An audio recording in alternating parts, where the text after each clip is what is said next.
이제 하나님의 복된 말씀 같이 한번 합독하시죠. 사도행전 12장 1절로 7절.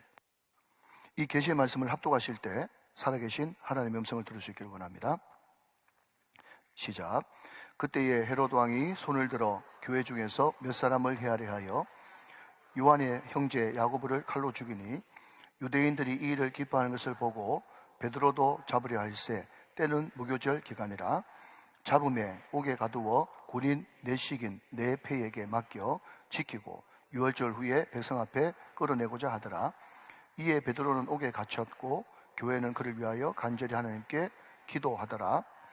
헤롯이 잡으려내려고 하는 그 전날 밤에 베드로가 두 군인 틈에서 두 쇠사슬에 마여 누워 자는데 파수꾼들이 문 밖에서 옥을 지키더니 호련히 주의 사자가 나타나매 옥중의 광채가 빛나며 또 베드로의 옆구리를 쳐 깨워 이르되 급히 일어나라 하니 쇠사슬이 그 손에서 벗어지더라. 아멘 아멘. 자, 우리 옆에 분들과 한번 인사하고 말씀을 받도록 하겠습니다. 어떻게 인사할까요? 예, 능력에 맞는 일을 구하지 말고 일에 맞는 능력을 구합시다. 시작. 능력에 맞는 일을 구하지 말고 일에 맞는 능력을 구합시다. 아멘. 누가 이야기했다고요? 필립스 브룩스. 네, 우리가 주일날 제목만큼은 좀 기억해야 되지 않겠습니까? 우리 우정교회 성도들이 정말 머리에 꼭 맞는 모자 쓰는 것도 좋고 오버하지 않는 것도 좋고 또 겸손한 것도 좋고 자족하는 것도 좋습니다. 그것도 신앙이에요. 그것도 훌륭한 신앙입니다. 그런데 여러분 한번 아멘 해주시면 좋겠어요. 여러분들은 우리에게 등록할 때 담임 목사 메시지가 나하고 딱 맞다, 마음에 와닿는다 싶어서 등록하셨죠? 그런 분들 맞죠? 그러면 여러분 보십시오. 머리에 맞는 모자 쓰는 것도 좋고 겸손한 것도 좋고 자족하는 것도 좋은데 여러분의 담임 목사의 신앙 칼라는 어떤가 하면 능력에 맞는 일을 구하지 말고 일에 맞는 능력을 구하자. 이게 담임 목사의 색깔이에요. 여러분 혹시 들어보셨습니까? 성장 과욕이라고. 들어보셨죠? 이게 여러분 담임 목사의 색깔이에요. 그러니까 나는 목사님하고 생각 다른데 자꾸 그러지 말고 그러면 갈등만 생기니까 담임 목사 칼라가 그러니까 이것도 맞고 저것도 맞아요. 틀린 게 아니고 달라요. 그렇지만 여러분은 우정교회에서 신앙생활을 하기 때문에 담임 목사 칼라대로 따라오는 게 여러분 신상에도 좋고 은혜 받는데도 큰 도움이 됩니다. 믿으시면 아멘. 자꾸 갈등하지 말고요. 예, 바깥에서도 할 일이 많은데 갈등하지 말고 진료는 의사에게, 약은 약사에게, 목회는 목사에게. 아멘이십니까? 전문가 시대잖아요. 그러니까 여러분 담임 목사가 틀리게 해석 안 하니까 자꾸 그게 갈등하지 말고 그 갈등하는 에너지를 여러분 직장에서 쓰시고 여러분은 담임 목사가 잘 조금 씹어가지고 전해주는 대로 잘 받아먹고 여기서 힘 얻어서 세상에서 승리하시기를 주님의 이름으로 축원합니다. 교회에서 이겨먹으러 가지 말고 세상에서 이기셔야 되는 거예요. 그게 세상의 소금과 빛이에요. 믿으시면 아멘. 자, 오늘 1절을 보기 시작하겠습니다. 그때에 헤롯 왕이 손을 들어 교회 중에서 몇 사람을 헤아려 하여 그랬습니다. 헤롯 왕, 동그라미 치시고요. 어떤 사람은 초신자는 말이죠. 성경을 읽을 때마다 예수님 시대 때도 헤롯 왕, 또 여기도 헤롯 왕, 사도행전 26장 가가지고 그죠? 네가 작은 말로 나를 예수 믿게 만들려고 하느냐? 그때도 헤롯 왕. 도대체 이 헤롯 왕은 언제까지 사는 거냐? 이렇게 이야기하는 분이 두 분 계시더라고요. 그런데 헤롯 왕은요, 헤롯 가문을 통틀어서 헤롯 왕이라고 부르는 겁니다. 할아버지 이름, 아들 이름, 손자 이름 똑같이 헤롯 왕이라고 쓰는 거예요. 그러면 예수님 시대 때 2세 이하 다 죽인 그 왕은 뭐라고 부르느냐? 엄밀하게 이야기하면 헤롯 대왕이라고 부르고요. 헤롯 대왕이라 그래가지고 무슨 위대한 일, 기독교 관점에서 역사적 관점에서 위대한 일을 해가지고 헤롯 대왕이라고 부르는 것이 아니고 그 헤롯 대왕 때 이것저것 많이 지었어요, 건물을. 그래서 헤롯 대왕이라고 그렇게 부르는 겁니다. 자, 오늘 이 사도행전 12장에 나오는 이 헤롯은 헤롯 아그리파 1세, 야고보를 순교시킨 인물, 그리고 그 여론에 힘입어서 베드로도 죽이려고 했던 인물, 아주 똑똑하지만 교활한 인물, 이게 헤롯 아그리파 1세이고요. 사도행전 26장으로 넘어가면 바울아, 네가 찍은 말을 가지고 나를 예수 믿게 하려고 하느냐? 라고 했던 그것은 오늘 본문에 등장하는 헤롯 아그리파 1세 아들 헤롯 아그리파 2세입니다. 자, 이제 헤롯이 조금 이제 정리가 되셨죠? 자, 그런데 그럼에도 불구하고 여러분 여기에 1절에 헤롯 아그리파 1세라고 적을 수 있음에도 불구하고 헤롯 왕이 손을 들어 라고 하는 걸 보니 저자의 의도, 특별히 사도행전은 누가 기록했습니까? 누가가 역사적 관점에서 헤롯 아그리파 1세라고 디테일하게 이야기할 수 있음에도 불구하고 헤롯 왕이라고 이야기한 걸 보니 제가 주석을 보니까 이렇게 주석을 해놨더라고요. 예수님 시대 때도 예수님이 메시아가 태어남으로 말미암아 가지고 2세 이하 아이들이 다 죽었잖아요. 고난과 박해 아니겠습니까? 그죠? 지금 여러분 초대교회 첫 번째 순교자가 스데반이고 성도로서는 사도로서는 첫 번째 순교자가 야고보입니다. 요한의 형제 야고보 말이죠. 예수님의 동생 야고보 아니고. 그러니까 이때 심각한 핍박이 고난이 찾아온 때입니다. 그러니까 헤롯 왕이라고 하는 이름을 등장시킴으로써 예수님 시대 때 그 핍박과 독일한 핍박의 어두운 그림자가 교회를 덮고 있었다라고 하는 뉘앙스를 주기 위해서 헤롯 왕이라고 이야기했다라고 이야기하는데 저는 거기에 상당히 동의를 합니다. 이해가 되시면 아멘. 자, 그런데 말이죠. 우리가 여러분 초대교회 그러면 자꾸 부흥을 이야기하지 않습니까? 한 번 설교에 3,000명 예수 믿고 한 번 설교에 5,000명 예수 믿고 부흥을 경험합니다. 그것도 맞아요. 무슨 말인가 하면 우리가 흔히 부흥이라 그러면 이 4천석이 꽉 차고 5번씩 꽉 차고 아멘 아멘 예, 하루에 7번씩 예배 드리고 여기서 막 찬양하고 막 기도하고 완전 소도 때려잡을 것 같은 그런 열기로 말이죠. 예배 드리는 거 이것도 부흥 맞아요. 그런데 성경이 이야기하는 부흥은 그것도 부흥이지만 그것은 부흥의 작은 한 요소이고 성경이 진짜 이야기하고 싶은 부흥은 뭐냐면 부흥은 핍박과 고난이 온다고 할지라도 심지어 스데반의 순교로 온 교회가 뿔뿔이 다 흩어져서 150군데가 넘는 디아스포라 흩어진 민들레 호시처럼 흩어지는 그런 사태가 발생한다고 할지라도 그러나 그럼에도 불구하고 그 사람들이 핍박 중에도 환난과 핍박 중에도 시작 성도는 신앙 지켰네. 환난과 핍박 중에도 성도는 신앙 지키고 흩어짐에도 불구하고 가는 곳마다 복음 전하는 이것을 성경은 더 부흥이라고 이야기한단 말이죠. 사랑하는 여러분, 모이면 기도하고 흩어지면 전도하는 저와 여러분 다 되시기를 주님의 이름으로 축원합니다. 그게 바로 부흥을 경험하는 무정교회 성도들의 모습이 되어야 된다 하는 거죠. 부흥은 무조건 모이는 것만 부흥이 아니라 흩어져서 전도하는 것. 그런데 여러분 가만히 엄밀하게 생각하면 항상 부흥이 일어나면 핍박이 같이 오거든요. 그게 교회사거든요. 여러분 생각해 보십시오. 우리 대한민국에서 아무리 우정교회 많이 모이고 4,000명씩 몇 분씩 예배 드린다고 하더라도 욕하겠습니까? 욕 안 해요. 자기 종교니까. 물론 욕하겠죠. 차 막히니까. 이 일대가 그냥 수만 명이 모이면 마비될 것 아닙니까? 그러니까 차 막히니까 욕할 거예요. 그렇지만 차 막히는 거 말고는 욕을 안 해요. 자기들끼리 그냥 예배 드린다고 하는데 뭘 욕하겠어요. 그런데 우리 교회가 앞으로 여러분 수만 명의 성도가 돼가지고 이 수만 명의 성도들이 흩어져가지고 예수만이 길이고 예수만이 진리고 예수만이 생명이고 예수 안에 모든 것이 있고 예수 믿어야만 희망이 있고 예수 믿어야만 흥왕하게 된다. 그런 이야기 할 때 그 이야기 듣고 물론 그 앞에 꼬꾸라져가지고 예수 믿는 사람도 있겠지만 그런 이야기 하는 거 좋아하겠어요? 싫어하겠어요? 성경적으로 보면 교회사적으로 보면 싫어한단 말이죠. 왜냐하면 자기는 자기가 최고인데 돈이 최고인데 명예가 최고인데 자기 자랑하는 게 최고인데 그거 최고 아니고 예수만 최고라 그러니까 완전 사고방식이 다르잖아요. 그러니까 이 사람들 볼 때 이놈들이 지금 화성에서 왔냐 금성에서 왔냐 여기 사는 사람이 아니네. 물론 여러분 다른 나라에서 왔어요. 하늘나라에서 왔죠. 이 땅에 살지만 이 땅에 속하지 않고 우리는 하늘나라의 국적을 갖고 있는 하늘나라의 시민권자 아니겠습니까? 할렐루야. 그러니까 완전 이 세상 사람하고 다른 사고방식으로 사니까 자꾸 그런데 그것을 그냥 입 다물고 있으면 괜찮은데 자꾸 전하니까 기분이 좋아요 안 좋아요? 안 좋다 말이죠. 그러니 여러분 항상 흩어져서 복음 전하게 되면 그것도 제대로 된 복음을 전하게 되면 사람들은 다 싫어하고 핍박이 옵니다. 무릇 경건하게 살고자 하는 자에게는 핍박이 있으리라. 그러니까 우리가 초대교회를 담자, 초대교회로 돌아가자.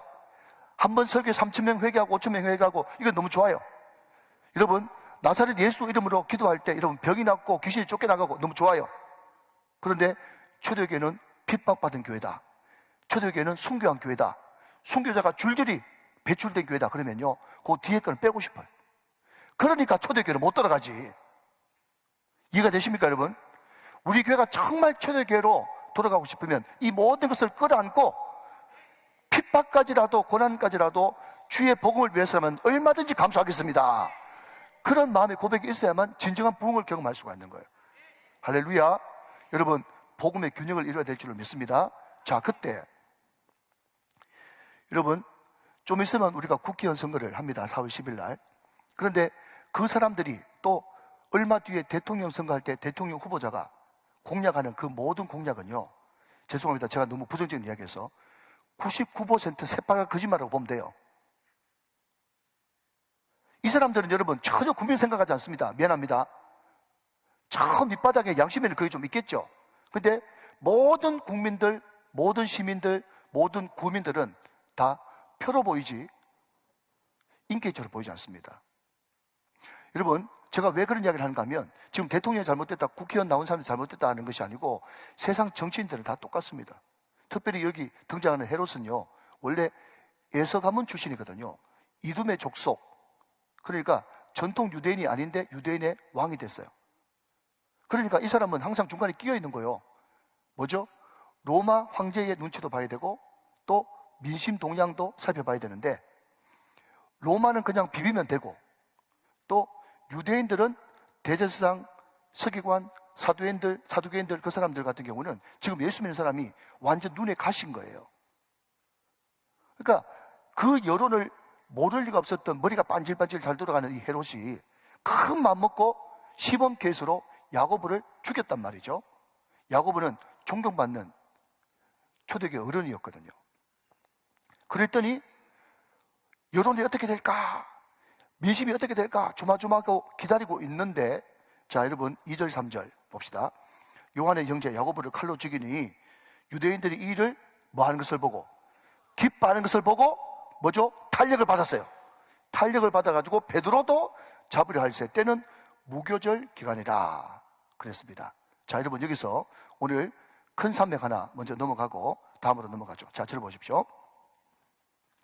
여러분, 많은 사람들이 이 성경 구절을 보면서 이런 질문을 누구나 던집니다. 우리는 아직까지 인본주의에 꽉 차 있는 사고방식을 가지고 있기 때문에 참 성경을 읽으면서 납득이 안 되고 용납이 잘 안 되는 그런 테마 주제가 있어요. 그게 뭔가 하면, 왜 야고보는 죽이고 베드로는 살리지? 이런 질문입니다. 공감 안 되면 그냥 넘어가고. 많은 사람들이 여러분 신앙 초보 때 왜 야고보는 죽이고 베드로는 살리지? 이게 누구든지 할 수 있는 질문이란 말이죠. 자, 그러면 여러분, 베드로는 더 능력 있고 더 하나님께서 쓰실 일이 있어가지고 베드로는 살려놓고 야고보는 죽입니까? 그럼 도대체 어떻게 된 겁니까? 자, 여러분 이것을 이렇게 한번 그림을 그리면서 여러분에게 한번 설명을 해보겠습니다. 한번 동의가 되시면 한번 고개를 끄덕여 보시기 바랍니다. 자, 남성 동무들, 자, 허리 펴고, 자, 얼굴 펴고 저를 한번 봐보세요. 여러분 혹시 실미도라고 하는 영화 보셨습니까? 실미도. 그리고 혹시 향토 예비군 아십니까? 근데 여러분 그 실미도와 향토 예비군하고 연관된 인물이 있어요. 그 인물이 누군지 아십니까? 김신조예요. 여러분 박정희 대통령 때 그냥 박정희 대통령 목 달라고 그냥 북한에서 넘어온 무장 간첩이 김신조예요. 많은 사람들이 죽고 혼자 김신조가 살아가지고 목사가 됐지 않습니까? 박정희 대통령이 깜짝 놀라가지고 만들었던 것이 향토 예비군 만들고 실미도에 특수부대 조직해가지고 우리도 김일성 목 단다고, 예, 그런 역사에 아픈 그런 시간이 있었어요. 그런데 실제로 있었던 일인데 김신조가 넘어와가지고 청와대에서 박정희 목 달라고 했다더라. 그렇게 하니까 그때 그 사건 일어나고 난 다음에 그 다음날 제대할 군인이 있었어요. 제대할 군인이. 그런데 위병소에 나가면 이제 제대인데 위병소 나가기 전에 이제 제대해야 되는데 스톱. 그래가지고 제대가 3개월 연장됐대요. 3개월. 국방부 시기는 돌아가야 되는데 안 돌아가고 멈춰버린 거예요. 자, 여러분, 군필 한 사람, 예비역 병장들, 물론 여기에는 예비역 상병도 있고 예비역 일병도 있겠죠. 예, 무슨 사람인지 모르시는 사람도 있습니다. 아무튼 예비역 병장들의 가장 여러분 예수 믿는 사람이든 안 믿는 사람이든 제일 꿀 수 있는 악몽은 뭔가 하면요, 군대 2번 가는 거예요. 군대 2번 가는 거, 잡히는 거 꾸면 막 이러다가 식은땀 막 흘리면서 악몽이었구나, 다 이렇게 된단 말이죠. 자, 이런 보십시오. 예비역들의 현역 군인들의 꿈에도 소원은 뭡니까? 제대예요. 제대. 아시겠습니까? 자, 그러면 여러분 다시 오늘 본문으로 돌아와서 야고보는 순교했죠. 여러분 아시는 대로 하나님의 사람들은 사명이 끝나기까지는 결단코 죽잖아요. 그러니까 야고보가 죽었단 말, 순교했다는 말은 순교가 마지막 사명이고 그 사명을 감당하고 죽었죠. 이것을 두 글자로 바꾸면 제대한 거예요, 제대. 근데 베드로는 이제 야고보가 죽은 걸 보고 굉장히 고무된 헤롯이 잡아 죽이려고 또 순교시키려고 잡아 죽이려고 감옥에 가뒀는데 결정적인 순간에 순교 안 하고 살았죠. 이게 뭐예요, 지금? 제대하기 전에 같이 끌려가가지고 지금 계속 2차 복무하는 거예요, 2차 복무. 자, 그러면 여러분 대답해 보십시오. 대답해야 됩니다. 그러면 하나님 나라 관점에서 볼 때 이 현재 시점에서 야고보가 복 받았어요? 베드로가 복 받았어요? 맞습니까? 야고보가 복 받은 거 맞습니까? 네, 맞아요. 야고보는 지금 제대했다니까요. 무사 복무 마치고 제대했어요. 베드로는 제대하려고 그러다가 다시 들어갔어요. 자, 여러분 한번 봅시다. 빌립보서 1장 23절 말씀 같이 한번 봅니다. 빌립보서 1장 23절 사도 바울의 고백입니다. 자, 같이 한번 읽어보세요. 시작. 내가 그 둘 사이에 끼었으니 차라리 세상을 떠나서 그리스도와 함께 있는 것이 훨씬 더 좋은 일이라. 그렇게 하고 싶으나 그렇게 하겠습니다. 그런데 하나님께서 살려두셔가지고 너희들과 같이 있는 것이 지금 나에게는 유익하다. 그 이야기가 지금 빌립보 1장에서의 사도 바울의 고백이거든요. 자, 여러분 빈 공간이 있으면 하나 적어보십시오. 떠나서. 여기 떠나서라고 하는 단어가 굉장히 중요합니다. 떠나서. 제가 이것을 사전에 찾아보니까 이 떠나서라고 하는 이 단어가 헬라어로 뭔가 하면요, 아날리오입니다. 루의 이, 리오, 아날리오. 자, 그런데 이 떠나서 아날리오라고 하는 여기는 속뜻이 있는 거예요. 자, 여러분 잘 들어보십시오. 어떤 뜻이 있는가 하면 만약에 여러분 A국, B국이 전쟁이 붙어가지고 전쟁을 한 2, 3년 지리하게 했어요. 그런데 드디어 A국이 승리를 해가지고 전쟁 종료 끝났습니다. 듣고 계시죠? 전쟁 종료 끝났는데 이제 전쟁 끝났다. 내일이면 고향으로 간다. 하니까 2년 동안 정말 퀴퀴하게 곰팡이 냄새 나는 그 텐트에서 남자들끼리 모여가지고 정말 인간 이하의 생활을 하다가 이제 전쟁 끝나가지고 이겨가지고 내일 고향 간다 그래가지고 그 다음날 아침이 밝아가지고 이제 텐트를 걷어야 고향 앞으로 갈 것 아닙니까? 그죠? 근데 텐트를 걷을 때 말뚝을 빼고 텐트를 접는 그때의 의미가 아날리오. 텐트를 접어야 떠나니까. 자, 여러분을 위해서 제가 사지선다형으로 문제를 내겠습니다. 맞춰보십시오. 텐트를 걷는 그 병사의 마음. 1번 찹찹하다. 2번 마하지 못해서 걷는다. 3번 억지로 걷는다. 4번 날아갈 것 같다. 4번 날아갈 것 같다. 항상 오늘 정답은 4번에 있는 거예요. 4번 날아갈 것 같다. 이게 정답이죠. 그러니까 여러분 보십시오. 믿음의 사람 입장에서 볼 때는요, 지금 죄 많은 이 세상, 할 일 많은 이 세상, 핍박과 고난이 많은 이 세상에 정말 모든 것을 사명 감당하고 순교를 하든지 또 병들어 죽든지 아니면 사고로 죽든지 상관없이 정말 신앙생활 잘하고 주님 앞에 꼭 붙어 있었던 사람이라면 이 세상을 떠나서 주님 앞에 간다는 그 자체가 마지못해 억지로 정말 찹찹하게 그지없는 그 마음으로 가는 것이 아니라 우리는 소풍 가는 기분으로, 즐거운 기분으로 주님을 바라는 그 마음으로 가는 것이 정상이 돼야 된단 말이죠. 이 세상을 마감하고 이제 제대하고 천국 가는 거예요. 천국 가는 거예요. 자, 그러니 여러분 우리는 유교 사상, 불교 사상, 사마니즘 사상에 꽉 사로잡혀 있어가지고 아무리 여러분 이렇게 복음적으로 설명해줘도 그걸 안 버립니다.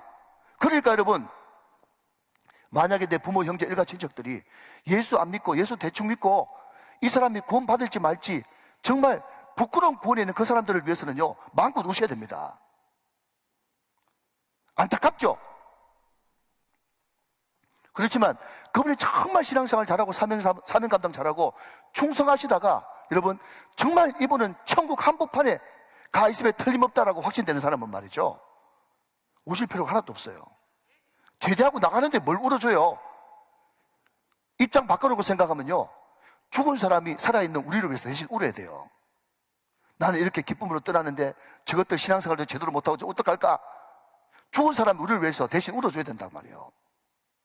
말이 그렇다는 것입니다, 여러분. 이해되시죠? 그러니까 여러분, 구원이라는 것은 영적 성상에 있기 때문에 뱃속에 있는 아이가 여러분 눈 감았다 뜨면 세상에 나오게 되는 것이고, 세상에 있는 사람이 눈 감았다 뜨면 천국에 가 있게 되는 것이에요. 천국은 연속 성상에 있는 것입니다. 사랑하는 여러분, 우리가 이 땅을 떠나는 것, 그리고 그 떠남이 비록 병으로, 사고로, 이런저런 모양으로, 세상 사람들은 안타깝다, 그분 좀 더 사셨으면 이런 이야기 한다 할지라도 전혀 그것은 세상적인 사고고 세상적인 방식이지 그렇지 않습니다. 하나님은 실수하지 않으십니다. 하나님이 데려가시면 소풍 가는 기분으로, 기쁨으로 가는 거예요. 암으로 돌아가시든지 무슨 병으로 돌아가시든지 상관없이 우리는 천국을 사모하는 사람이에요. 사도 바울은 지금이라도 당장 떠나서 하나님 앞에 가고 싶은 마음이 꿀떡 같다고 그렇게 얘기하지 않습니까? 할렐루야. 그러니까 야고보는 하나님이 덜 사랑했나? 베드로는 수제자니까 이런 인본적인 생각을 싹 처리하세요. 야고보는 어쩌면 주님 앞에서 이 시점 현재로는 더 복받은 사람이다 라는 것입니다. 자, 그런데 말입니다. 여기에 여러분 3절 말씀에 무교절 기간이라, 거기에 밑줄 한번 그어보시고요. 자, 그 다음 4절 말씀 보면 거기에 6월절 후에 라고 하는 단어가 또 등장합니다. 거기 밑줄 한번 그어보시고요. 여러분 아시다시피 이스라엘 절기는 7절기가 있는데 6월절은 하루고, 그죠? 이스라엘 달력으로 1월 14일 하루고, 또 1월 15일부터 한 주간은 누룩을 먹는, 그러니까 누룩 없는 빵을 먹는 무교절이 한 주간입니다. 그러니까 6월절과 무교절은 붙어 있어요. 그러니까 종려주일과 고난주간이 붙어 있는 것처럼. 이해되시죠? 종려주일은 그 전주, 부활절 전주, 그게 종려주일이고 한 주간이 고난주간 아닙니까? 6월절도 음력 1월 14일이 6월절이고 그 한 주간 15일부터 한 주간이 무교절이죠. 이스라엘의 최대 명절입니다. 그때는 사형 집행을 안 합니다. 여러분, 그러니까 이 말을 반대로 말하자면 우리 예수님은 6월절 어린 양으로 돌아가셨단 말은요, 우리 예수님의 십자가는 처음부터 끝까지 불법입니다. 그러니 우리 예수님의 십자가는 예수님이 무슨 허물이 있고 죄가 있어가지고 지신 십자가가 아니고 전적으로 로마의 불법, 율법적으로도 안 맞고 헌법적으로도 안 맞고 모든 것이 불법으로 이루어진 하나님의 뜻에 의해서 달리신 십자가라는 거다. 자, 무교절 기간이고 6월절 기간이니까 지금 헤롯 마음으로는 빨리 한시라도 이 베드로를 죽여버려가지고 더 인기를 올리고 싶었는데 그 명절 기간에는 유대인 력에 따라가지고 죽일 수가 없었기 때문에 한 주간 가둬놓는 것입니다. 감옥에. 자, 그런데 이 사람이 얼마나 이 베드로, 그러니까 예루살렘 교회 당회장 목사 아니겠습니까? 이 베드로를 의식을 했는가 하면요, 이렇게 철저하게 묶어놓습니다. 자, 여러분 다시 한번 4절을 보시면요, 4절 잡음에 옥에 가두어 군인 내식인 내 패에게 맡겨 지키고 그랬습니다. 자, 군인 내식 내패 사사 16, 그러니까 군인 네 사람을 한 조로 해가지고 네 조를 만들었다는 거예요. 그래서 어떻게 했냐 하면요, 군인 2명은 이때 이 군인이 무슨 죄가 있었는지 감옥 안에 들어가가지고, 근데 여러분 아시다시피 로마의 감옥은 3개 구조, 3층 구조로 되어 있습니다. 상옥, 중옥, 하옥이 있어요. 근데 하옥은요 지하 3층인데, 말하자면 제가 로마의 성지순례 갈 때 그 하옥에 가봤거든요. 그냥 빙빙 이렇게 그냥 나팔 형태로 이렇게 빙빙 돌아가가지고 밑에 내려가는데 한 2바퀴 돌아가니까 시큼한 냄새가 나더라고. 습하고, 그죠? 곰팡이 냄새가 나요. 근데 참 희한한 것은요, 그 이탈리아 사람들은 복도 많아가지고 그 시큼한 감옥에 들어가는데 돈 내고 들어가라고 그러더라고. 그 사람들은 조상들 유물 팔아가지고 지금 사는 사람들이야. 아무튼 한 2바퀴 내려가니까 시큼한 냄새가 나는데 그 하옥에는 누가 달려있는가 하면 사형수나 무기수 같은 악질 범죄. 그러니까 왕정시대 때 가장 악질 범죄는 로마 황제 말고 또 다른 왕이 있다라고 이야기하는 사람들이죠. 그 사람들이 누굽니까? 예수 믿는 사람들 아닙니까? 그죠?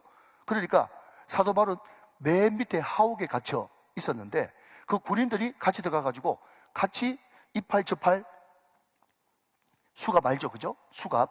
그것을 양쪽에 같이 나눠 차고 그냥 바깥에서 그냥 딱 또 지키고 있고. 그러니까 절대로 베드로가 빠져나갈 계획이라든지 아니면 어떤 생각도 할 수 없는 그런 구도였다 하는 것입니다. 자, 그런데 여러분, 두 번째 질문입니다. 그런데 베드로가 그렇게 갇힌 건 알겠는데 굳이 4명씩 4조를 이루어가지고 그 중에 2명은 베드로 옆에서 차고까지 차가지고 철두철미하게 지켰다라고 하는 것을 이렇게 이 아까운 성경의 지면을 이용해가지고 베드로가 그렇게 갇힌 것을 이렇게 디테일하게 설명할 필요가 있겠는가? 훌륭한 질문은 훌륭한 답을 내죠. 100만 불짜리 질문은 100만 불짜리 답을 얻습니다. 이해되십니까, 여러분? 자, 이 질문을 던지는 거예요.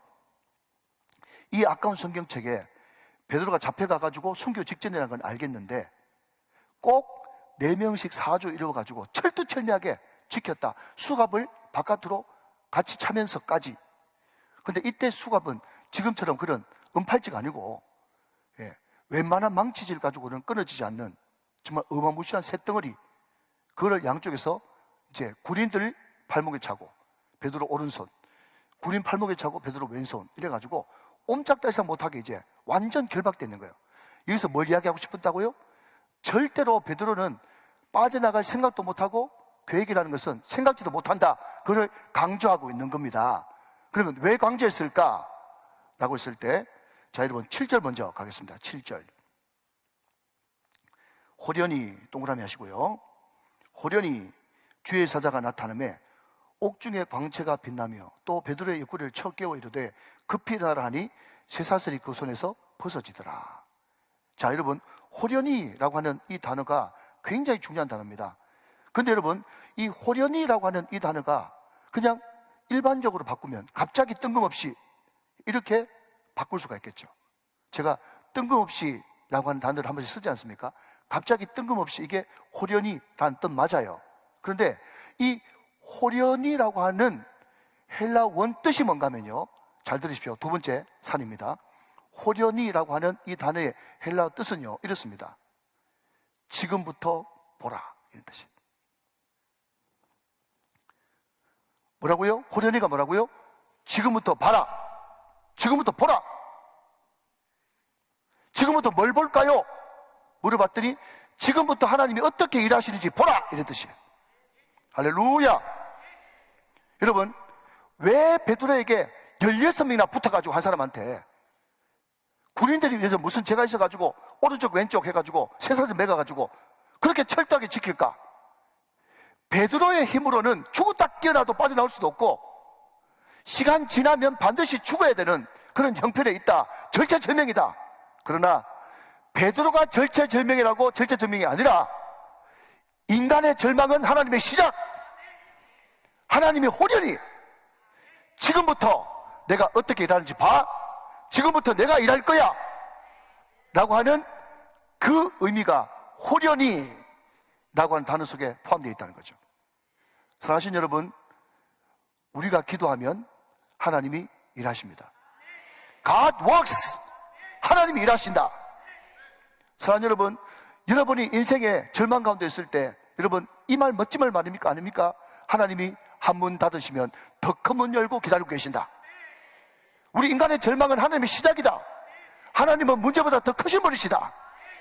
우리는 절대 절망 가운데 있지만 하나님은 네가 절대 절망 가운데 있느냐, 사방에 우기삼을 당하느냐, 사방에 아니라 팔방으로 우기삼을 당하느냐, 보라, 지금부터다. 지금부터 보라, 내가 일하기 시작할 것이다. 말씀하고 있다는 거예요. 여러분, 제가 일일이 간증을 못하지만 우리 집사님들, 권사님들, 장로님들 이야기 들어본 말이죠. 직장에서 완전히 왕따 당해가지고 저 한직에 밀려 있는데 하나님께서 주물딱 일하기 시작하시니까 여러분, 옛날에 그 화가 더 복이 돼가지고 여러분, 더 기회가 되어지는 그런 경우들이 너무너무 많은 거예요. 그때 성진했었으면 정말 50대 후반 돼가지고 나가야 되는데 그때 성진에서 2번 미끄러지는 바람에 은퇴할 때까지 정년까지 하시는 그런 분들이 없지 않나. 그때 우리 장로님 같은 경우는 전화를 잘못 받아가지고 그 좋은 기회를 그냥 귀가 누워가지고 놓쳐버렸는데 하나님께서 더 좋은 길을 여시질 않나. 여러분, 이런 감정들이 너무너무 많은 거예요. 사랑하는 여러분, 여러분 가운데 절망이 있다고 할지라도 기도를 놓치지 마십시오. 기도를 멈추지 마십시오. 계속해서 하나님을 예배하고 찬송할 때 여러분, 그 고라 자손들이 반역의 후손이라고 하는 좋은 글씨가 있었지만은 그 문지기부터 시작해서 점점 안으로 들어와서 나중에는 찬양대의 가장 핵심 멤버가 되는 해만 자손이 되어지는 역사가 일어난다는 것입니다. 사랑하는 여러분, 기도할 때 말이죠. 기도할 때 하나님은 10%씩 바꾸는 게 아니라 호련히 역사하십니다. 어느 순간 갑자기 되어버리는 그런 역사가 하나님의 역사란 말이죠. 할렐루야. 여러분, 호련히라고 하는 여기에 밑줄을 그으시면서 적으십시오. 지금부터 보라. 지금부터 하나님이 일하기 시작하신다. 이 역사가 저와 여러분 가운데 충만하시기를 주 예수 그리스도의 이름으로 축원합니다. 축복합니다. 자, 여러분 다시 5절로 올라갑시다. 5절. 이에 베드로는 옥에 갇혔고 교회는 그를 위하여 간절히 하나님께 기도하더라. 그랬습니다. 간절히 하나님께 기도해요. 자, 여러분 여기서 살짝 이제 지나가는 작은 봉우리를 하나 넘어가 봅시다. 기도는 저는 크게 4종류가 있다고 봅니다. 그냥 하나 적을 공간 있으면 한번 적어보시죠. 첫 번째는 대화기도가 있어요. 대화기도. 그냥 걸어가면서도 산책하면서도 묵상하면서도 조곤조곤 하나님 앞에 기도하면서 하나님, 이럴 때는 어떠면 좋을까요? 저럴 때는 어떻게 하면 될까요? 하면서 그냥 대화하듯이 그냥 물어보는 거죠.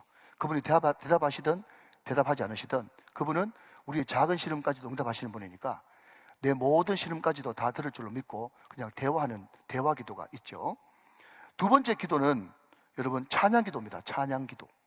찬양이 고조 달린 기도문이죠. 그래서 여러분 보십시오. 제가 천국에서 해같이 빛나리 그 찬양을 불렀지 않습니까? 왜 천국에서 해같이 빛나리 그 찬양을 부르는가 하면요. 여러분 보십시오. 자, 저를 한번 보세요. 무슨 이야기인가 하면 가룟 유다가 죽었을 때는 사도들이 모여가지고 보선했죠. 그래서 가룟 유다 대신 마띠아라고 하는 그 사도가 12사도 이름에 보충되어집니다. 그러면 왜 그때는 보선했느냐 물어본다면 구약은 12지파, 신약은 12사도.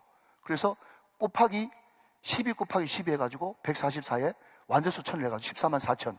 구원받은 신구약 성경을 대표하는 숫자가 14만 4천이죠. 그렇기 때문에 반드시 12 곱하기 12가 있어야 되기 때문에 구약의 12지파를 상징하는 것이 신약의 12사도이기 때문에 가룟 유다가 죽고 나서 마띠아를 보선했단 말이죠. 이해가 되십니까? 자, 그러면 목사님, 지금 사도 요한 빼놓고 모든 사람이 다 순교했는데 제일 첫 번째 순교자가 배출됐지 않습니까? 사도 중에 야고보가 첫 번째 순교자고 성경에 등장하는 유일한 순교자죠. 그러면 왜 야고보는 죽었는데 보선 안 합니까? 라는 질문이 또 들잖아요. 이명재 집사님, 그렇죠? 네, 맞습니다. 그런데 가룟 유다는요, 예수님을 배신해서 간 사람이기 때문에 전혀 예수님과 상관없는 사람이에요. 그렇기 때문에 마띠아라고 하는, 그 마띠아가 성경에 뭘 했다고 하는, 특별히 잘했다고 하는 그런 것도 기록되지 않았음에도 불구하고 그게 보선을 해야 되지만, 그럼에도 불구하고 여러분, 야고보는 뭐 했죠? 순교했어요. 그럼 순교하면 없어진 겁니까? 그러니까 여기에 깊은 의미가 있는 거예요. 순교는 결단코 죽어 없어진 게 아니다 말이죠. 순교자는 천국에서 지금 더 영롱한 하늘의 빛으로 비추고 있기 때문에 순교자는 보선 안 해도 괜찮다 이 말이죠. 이해되십니까 여러분? 그게 차이인 거예요. 그게 차이인 거예요. 순교자는 보선할 필요가 없다. 그러니까 내가 이 땅에서 흘리는 삼액체, 그게 뭐죠? 눈물, 땀, 피, 순교. 이것은 결단코 없어지지 않고 반드시 하늘의 상급으로 지금도 빛나고 있다는 것입니다. 그러니까 야곱의 순교와 가롯의 죽음은 전혀 별개의 문제인 것이에요.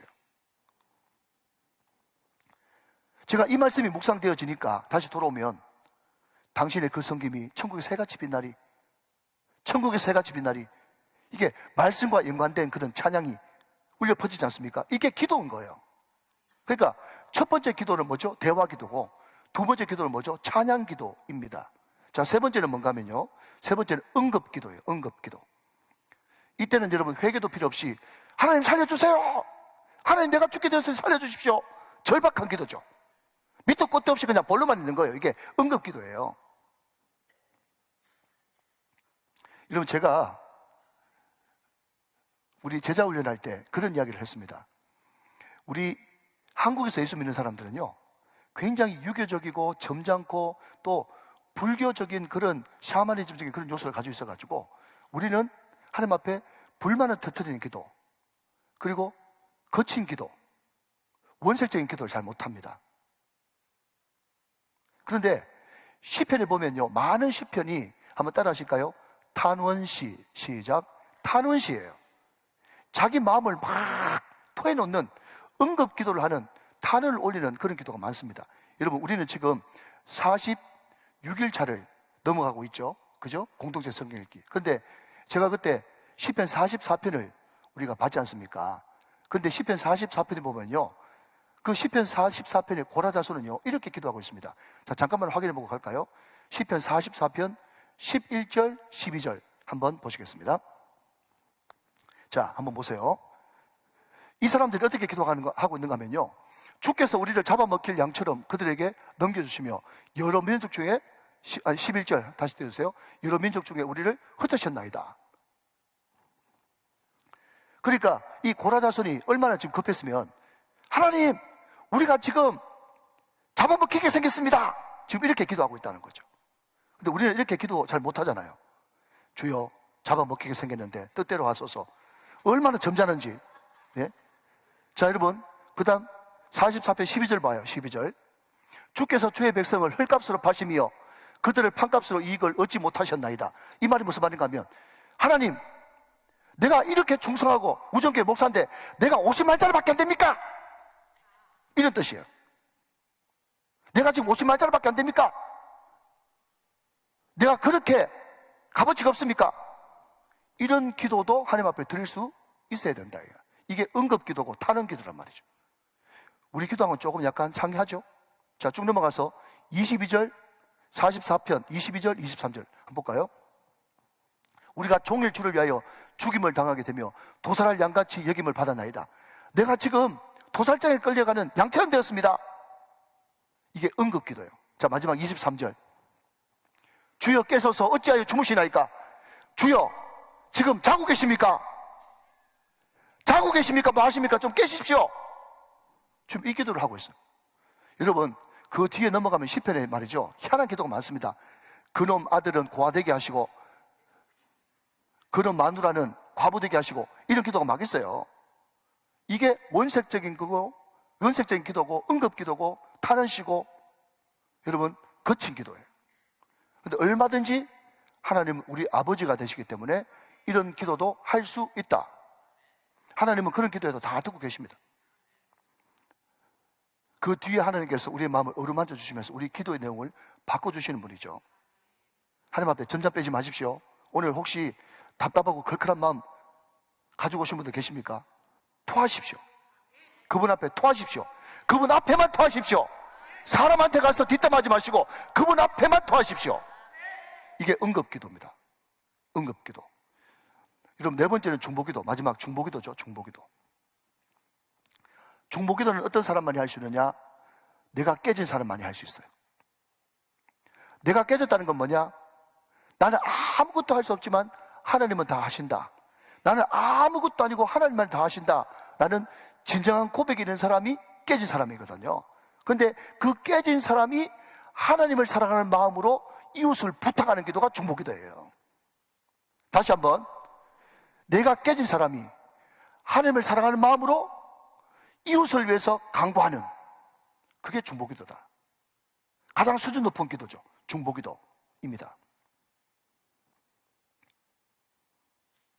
우리는 우리 자녀를 위해서, 우리 사업, 또 우리 공동체, 우리 교회를 위해서는 기도를 잘 하는데요, 나하고 상관없는 기도를 잘 못해요. 우리는 기도의 외연이 좀 넓어져야 됩니다. 기도의 외연이 더욱더 넓어지시기를 주님의 이름으로 축원합니다. 자, 그렇게 기도했더니 하나님께서 어떻게 응답하시냐. 6절로 넘어갑니다. 6절. 헤롯이 잡아내려고 하는, 자, 그 다음 중요한 단어가 또 등장했습니다. 그 전날 밤에, 밑줄 그으십시오. 그 전날 밤에. 자, 그 전날 밤에라는 단어에 밑줄을 그으시고, 거기에 내 말로 네이밍을 해봅시다. 여러분의 담임 목사는 그 전날 밤에를 어떻게 네이밍을 했는가 하면, 의미를 부여했는가 하면요, 하나님의 타이밍이라고 했어요. 하나님의 타이밍. 항상 하나님은요, 여러분, 한번 기도할 때마다 조금 낮게 하시고 조금 낮게 하시고 조금 낮게 하시고 하는 것이 아니라 하나님의 타이밍이 있어요. 그 전날 밤에 베드로가 지금 내리면 순교 당해야 되는데 그 전날 밤에 기가 막힌 타이밍에 끌어내시잖아요. 그게 하나님의 타이밍이거든요. 그러니까 제가 늘 말씀드리는 게 뭐예요? 여러분, 어떤 한 구절 가지고 이렇게 이야기하면 너무 치우친 거 아니냐라고 이야기할 수 있지만, 이게 정말 은혜가 되려고 그러면 다른 모든 것에서 복수로 인정받는 것이 참 안전하고 좋죠. 여러분, 하나님의 타이밍이 언제입니까? 여리고죠. 여리고 매일 한 바퀴씩 돌아도 전혀 안 무너졌습니다. 마지막 날 7바퀴째 돌고 외칠 때, 그때가 하나님의 타이밍이죠. 그렇기 때문에 그때까지 우리는 인내와 침묵으로 기다릴 줄 알아야 된다는 거예요. 프란시스 세퍼, 진정한 영성은 인내와 침묵이다.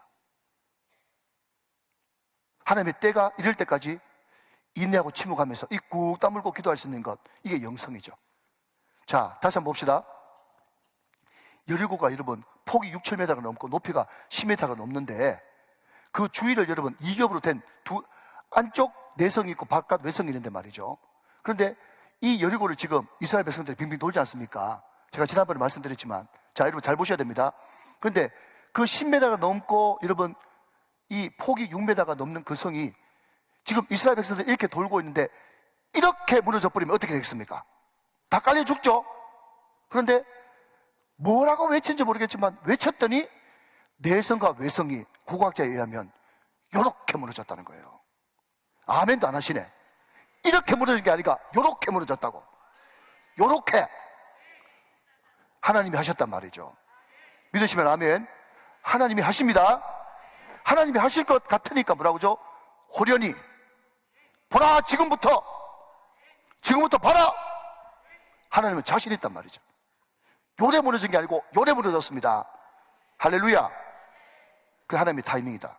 자, 두 번째, 여러분 나만 장군.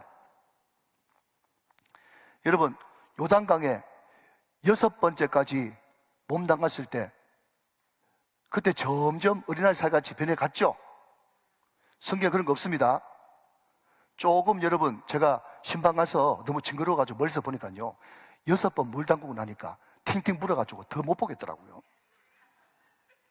7번째 담그고 나오니까 어린아이 살같이 여전해졌더라. 아멘. 그게 하나님의 타이밍이요.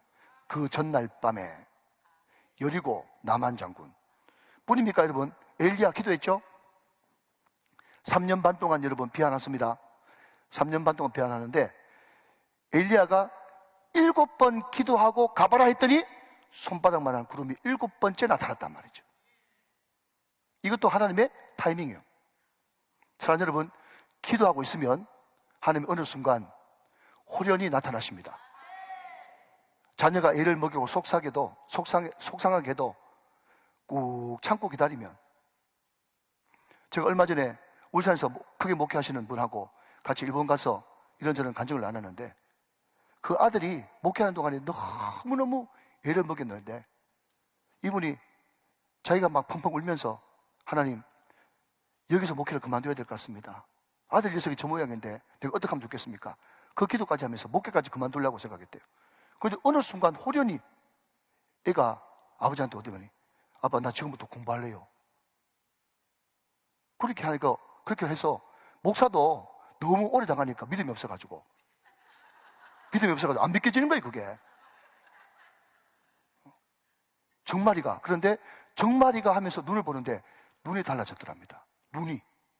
그래서 공부를 워낙 높았기 때문에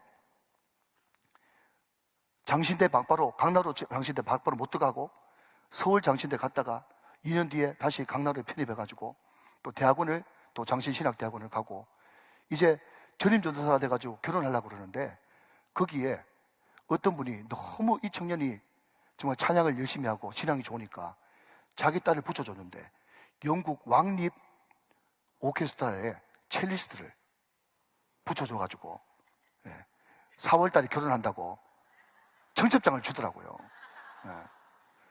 그 뒤에는 안 들었으면 좋은데 아무튼 여러분 기도를 계속 했더니 어느 순간 애가 호련히 눈이 바뀌는 거예요. 이게 하나님의 타이밍이에요. 여러분 오늘 베드로가 그 전날 밤에 천사가 나타나서 역사가 벌어졌던 것처럼 오늘 우리 모든 우정교회 성도들에게도 여러분 발작적인 기도가 아니라 끊임없는 기도를 통해서 호련히 역사가 나타나는 그런 역사가 있으시기를 주님의 이름으로 축원합니다. 자, 그런데 자, 여러분 이제 말씀을 마무리하면서요. 무슨 이야기인가 하면 이 사도행전 12장에 보면요. 가장 논란이 되는 그런 구절이 있습니다. 바로 이 구절이죠. 자, 여러분 뒤로 넘어가서 이제 몇 절을 보시는가 하면 자, 12절부터 15절까지 한번 제가 먼저 읽어보겠습니다. 자, 한번 보셔요.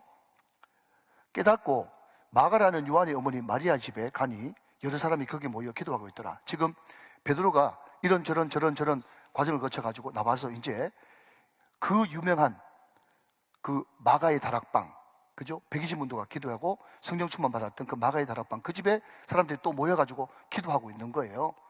예. 베드로가 가보니까 거기서 기도하고 있어요. 그때 13절 베드로가 대문을 막 두드린데 로데라 하는, 자 여러분 로데라 하는 이름을 넣은 걸 보니까 이거는 절대로 뻥이 아니고 진실이다라는 그런 의미에서 이름을 집어넣은 거예요.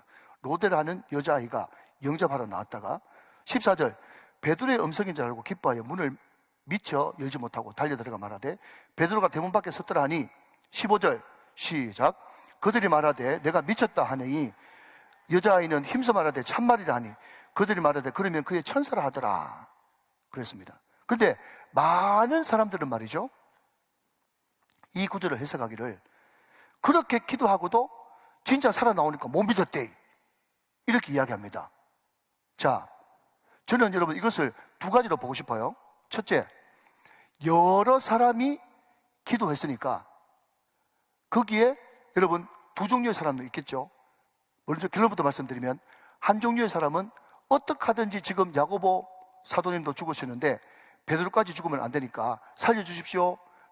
추록할 수 있도록 도와주십시오 라고 기도한 사람도 있었을 것이고 또 어떤 사람은 하나님 야고보도 가장 영광스러운 순교의 반열에 올라섰는데 베드로도 순교의 반열에 올라서게 해주십시오 라고 기도한 사람도 있었겠죠. 사람마다 다 다르니까 말이죠.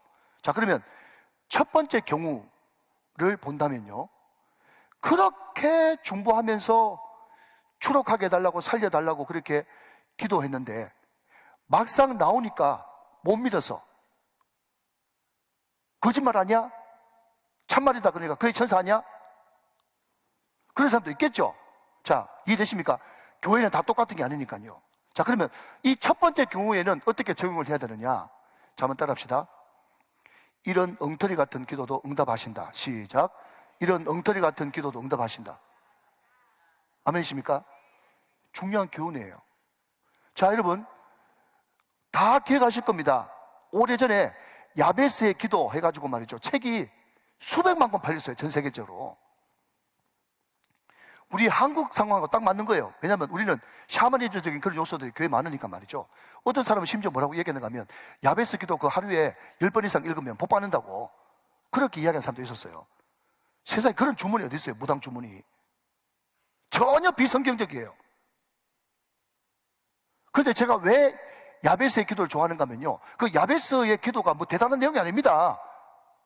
복에 복을 다하사 환난을 면하게 해주시고 나의 지경을 넓혀주시고 왜? 자기는 지금 목축하고 있으니까 땅덩어리 좀 넓혀주십시오. 환난 없애주십시오. 우한질고 없어지게 해주십시오. 내게 복 주십시오. 그 기도거든요. 우리 기도하고 별로 다르잖아요. 그런데 그 기도의 가장 핵심은 뭔가 하면 야베스가 이런 기도를 했더니 복 많이 받았다, 그게 아니고 그게 핵심 포인트는 하나님이 그 구하시는 것을 허락하셨더라. 이게 키포인트예요, 여러분.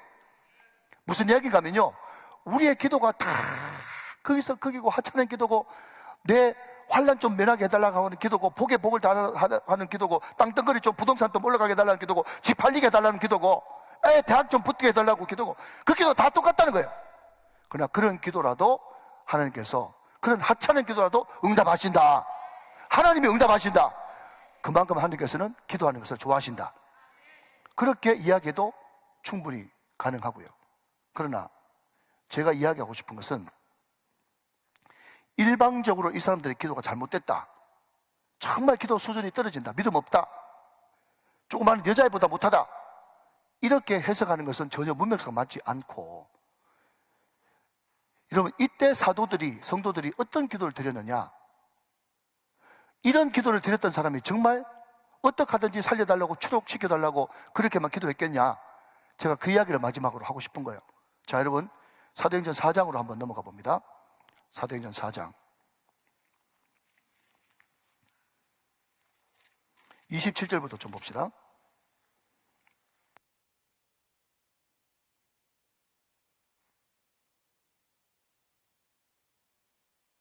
사도행전 4장 27절, 제가 읽으면서 31절까지 설명 좀 하겠습니다.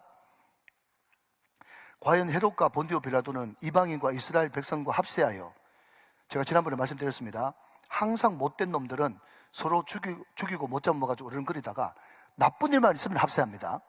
그게 마귀의 특징이에요. 하나님께서 기름 부으신 거룩한 종 예수를 거스려, 이 나쁜 자들이 힘 합쳐가 합세해가지고 하는 일이 뭔가 하면 예수를 거스르는 일이에요. 자, 28절, 하나님의 권능과 뜻대로 이루려고 예정하신 그것을, 먼저 정답부터 말씀드리면 이것은 주님 앞에 순교하는 것입니다. 주님 앞에 순교가 하나님의 권능과 뜻대로 이루려고 예정하신 그것이에요.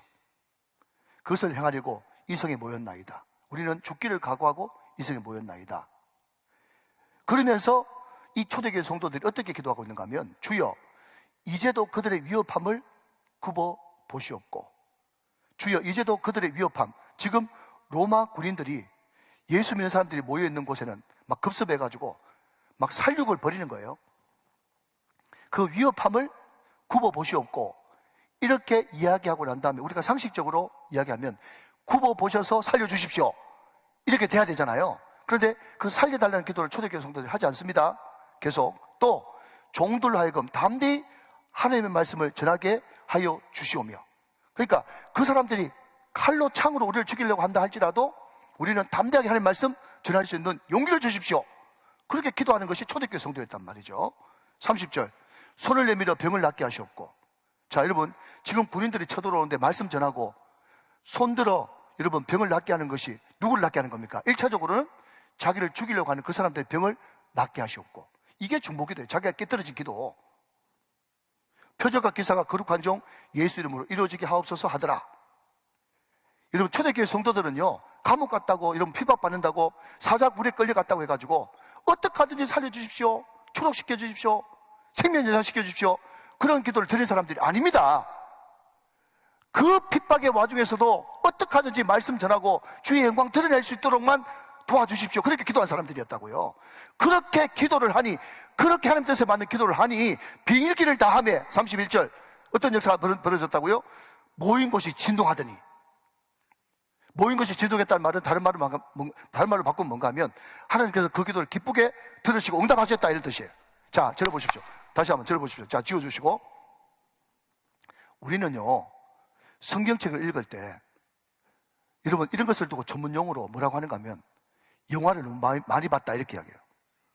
우리를 영화를 너무 많이 봐가지고 우리가 이렇게 최선을 다하고 열심히 기도하고 하나님 앞에 정말 충성하고 헌신을 다했더니 하나님께서 그 로마 병사들이 죽이려고 왔는데 갑자기 벼락 같은 게 내려가지고 앞에 눈이 막히고 막 어리둥절하는 그 차에 그 사람들이 그냥 빠져나갔더라, 뭐 이런 드라마틱한 영화를 원해요. 영화를. 여러분, 절대로 성경 보실 때 동화나 위인전이나 영화처럼 보면 안 됩니다. 물론 하나님의 기적으로 그런 일이 성경에 기록되어 있긴 하지만 성경 볼 때는 철저하게 신앙적으로 상식선에서 봐야 되는 거예요. 초대교회 성도들은요, 절대로 그 칼날과 그 창을 피하지 않았습니다.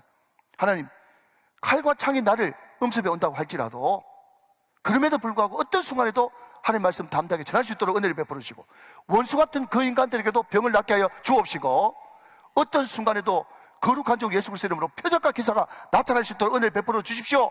그렇게 먼저 그의 나라와 하나님 마음에 합한 기도를 드릴 때 빌기를 다음에 하나님께서 그 기도가 너무 기쁘셔서 그 가운데 진동이 일어났다는 거예요. 자, 여러분, 진동이 일어나면 뭔가 우리가 기대하는 것은 뭐 살아나고 무슨 기적이 일어나고 해야 되지 않습니까? 그런데 여러분, 31절 한 번 더 띄워주시면, 우리가 다 성령 충만하여 담대히 하나님의 말씀을 전하리라. 거기까지만 읽고 그 뒤에 살았다 죽었다 말이 없어요. 대부분의 많은 사람들은 다 거기서 기쁘게 순교했습니다. 이게 초대교회 사람들의 기도 제목이었어요. 그러니 여러분, 우리가 단순히 우리 수준으로만 생각해가지고 실컷 기도해놓고 베드로가 실제로 살아나오니까 못 믿었대, 다지 같은 줄 알고. 여러분, 심지어 초대교회 교부들의 기록을 보면요, 이런 기록도 나옵니다. 순교할 상황이 아닌데 자원해서 순교하는 것은 자기 의고 죄다, 그런 글이 있을 정도입니다. 무슨 말인지 알겠습니까, 여러분? 초대교회 성도들은 예수를 인격적으로 만나가지고 최고의 소원이 있다면 주를 위해서 죽는 거예요. 예수 믿는 사람 이꼴 순교, 그게 등식이었어요, 초대교회는. 당연히 베드로도 끌려갔으니까 순교의 제물 될 줄 알았죠. 살아나오리라고는 생각도 안 했고, 배교한다는 것은 생각지도 못했던 거예요. 그러니까 당연히 순교하리라고 생각했던 거예요.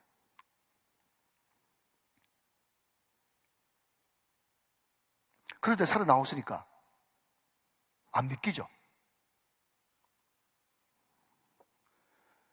여러분, 우리의 기도가 정말 예수 믿는 사람 이꼴 순교까지도 각오하겠다라고 하는 그런 수준까지 올라가는 것이 사도행전의 간절한 바람입니다. 여러분, 마지막 1분만 말씀드리면, 자, 여러분, 다시 사도행전 12장으로 넘어가서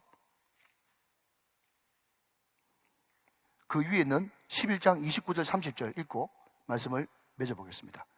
11장 29절 30절 같이 한번 읽어보세요. 시작.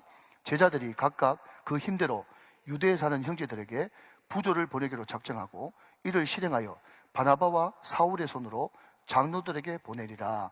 이 말은 뭔가 하면, 예루살렘 교회에 큰 흉년이 들어가지고 이제 안디옥 교회 성도들이 이제 흥금 모아가지고 예루살렘 교회에 부조하는, 그때 부조를 가져온 사람이 바나바와 앞으로 장차 바울이 될 사울이었어요. 그때 헤로드 왕이 손을 들어가지고 야고보 죽였거든요. 그러니까 그 순교자의 피, 그리고 베드로의 투옥, 베드로가 하나님의 강력한 역사로 말미암아 추록하게 되는 모든 과정, 그 과정을 누가 봤다고요? 누가 봤다고요? 바울이 봤다. 바울이. 혹시 들어보셨습니까? 본 게 있다고. 본때. 들어보셨습니까? 본때. 여러분, 부흥을 본 사람이 부흥을 일으킨다고. 사랑하는 청년 여러분, 우리 교회에서 부흥을 보시길 바랍니다. 부흥을 봐야, 본때가 있어야 여러분 자기도 부흥의 주인공이 되어지는 거예요. 바울은 봤어요. 야고보의 순교, 베드로의 추록 다 봤다고요. 봤단 말입니다. 체험했다는 거예요. 그래서 어떻게 했는데요? 마지막으로 읽고 마칩시다. 사도행전 16장 25절 26절. 본때가 있는 사람은 이렇게 행동합니다. 사도행전 16장 25절 26절. 시작. 한밤중에 바울과 실라가 기도하고 하나님을 찬송하며 제수들이 듣더라. 26절. 이에 갑자기 큰 지진이 나서 옥토가 움직이고 문이 곧 다 열리며 모든 사람의 메인 것이 다 벗어진지라. 데칼코마니 아닙니까? 데칼코마니. 자, 여러분, 26절에 이에 갑자기 큰 지진이 나서, 이 갑자기, 이것을 저는 혼자 그렇게 바꿔봤어요. 호련히. 갑자기나 호련이나 같죠. 사랑하는 여러분, 핍박과 고난은 그 초대교회를 완전히 잔멸시키는 아주 안 좋은 어두운 건 줄 알았는데 그 고난을 통해서 이렇게 많은 유익을 가져다 줍니다. 사랑하는 여러분, 고난은 변장된 축복입니다. 이때라도 기도, 말씀, 찬양, 전도 잃지 않고 계속해서 해나가다 보면 저와 여러분 가운데 호련의 역사가 나타나게 되는 것입니다. 오늘 이 말씀 통째로 여러분 것이 다 되시기를 주 예수 그리스도의 이름으로 축원합니다.